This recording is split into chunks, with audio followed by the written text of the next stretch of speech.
በእርግዝና ወቅት የእናቶች የበሽታ መከላከል አቅም በመጠኑ ስለሚቀንስ በእርግዝና ወቅት ማስወገድ ወይም ደግሞ መቀነስ ያለባችሁ ጥሬ ስጋ የተለያዩ ባክቴሪያዎችንና ፓራሳይቶችን ስለሚይዝ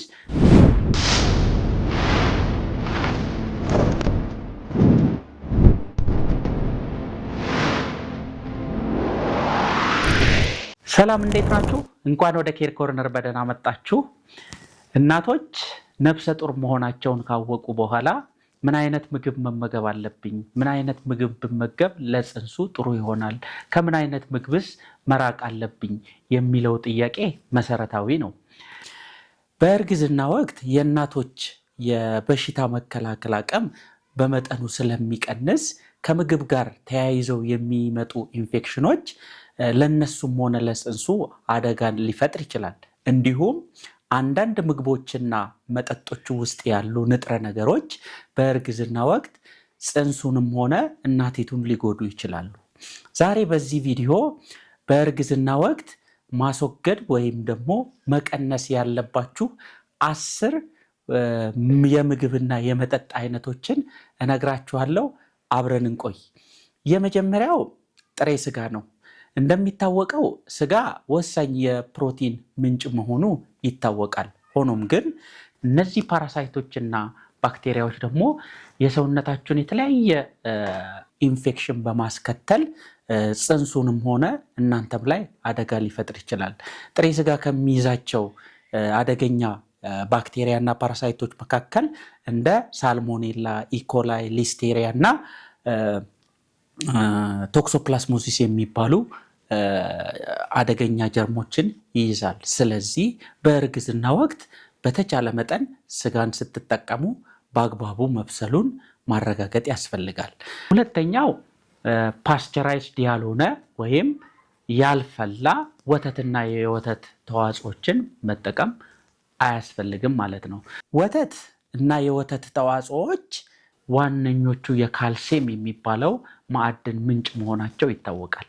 ይህ ካልሲየም የሚባለው ማዕድን ደግሞ በተለይ በሁለተኛው እና በሶስተኛው የእርግዝና ምዕራፍ የጽንሱ የተለያዩ አጥንቶች እንዲጎለብቱ እና ጥርሱም እንዲሰራ በጣም አስፈላጊ ነው።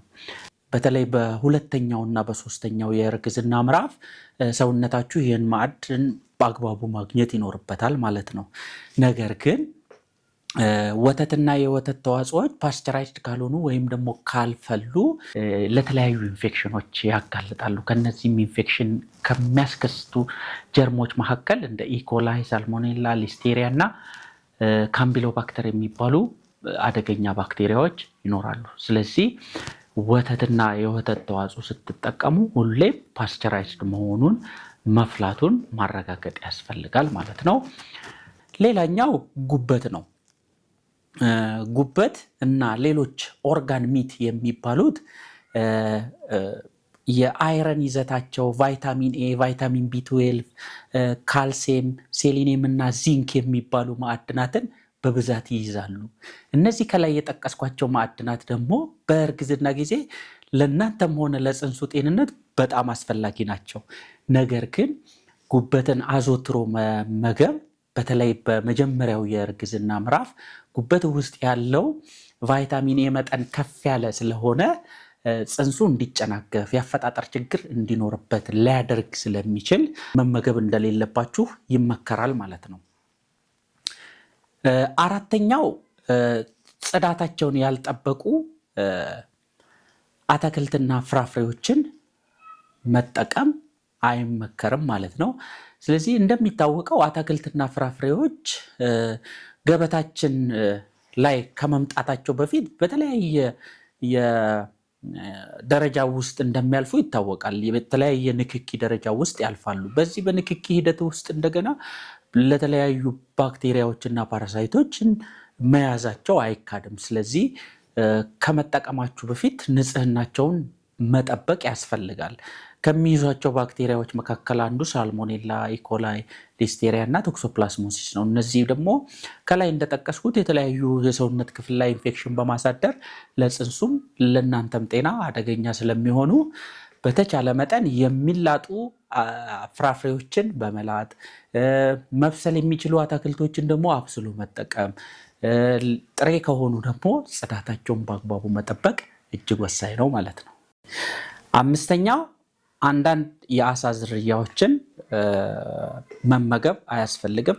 እንደሚታወቀው አሳ በእርግዝና ወቅት የብዙ ንጥረ ነገሮች ምንጭ መሆኑ ይታወቃል። ከነዚህም ውስጥ ፕሮቲን፣ በጣም ጠቃሚ የሆኑ ኢሴንሻል ፋቲ አሲድስ እንደ ኦሜጋ 3 የሚባለውን ንጥረ ነገር የምናገኝበት የምግብ ምንጭ ነው። ሆኖም ግን አንዳንድ የአሳ ዝርያዎች ይሄ ሜርኩሪ የሚባለውን ማዕድን በከፍተኛነት ስለሚይዙ ይህ ሜርኩሪ የሚባለው ማዕድን ደግሞ በእንግዴ ልጅ በኩል በማለፍ የፅንሱን የአእምሮ የነርቭ ስርዓትና የአይን በአግባቡ እንዳያድግ ሊያደርግ ስለሚችል አሳ አዘወትራችሁ የምትመገቡ ከሆነ ስለ ሜርኩሪ ይዘቱ መረጃ ሊኖራችሁ ያስፈልጋል ማለት ነው። ይህን ቪዲዮ ከወደዳችሁት ላይክ በማድረግ እንዲሁም ለሌሎች እናቶች በማጋራት ለኬር ኮርነር ደግሞ አዲስ ከሆናችሁ ቻናላችንን ሰብስክራይብ በማድረግ ቤተሰብ ሁኑ በማለት በሚቀጥለው ቪዲዮ እስከማገኛችሁ ድረስ አብሬያችሁ የቆየሁት ዶክተር ደረጀ ተገኔ የማህፀንና ፅንስ ስፔሻሊስት ሐኪም ነኝ። መልካም ጊዜ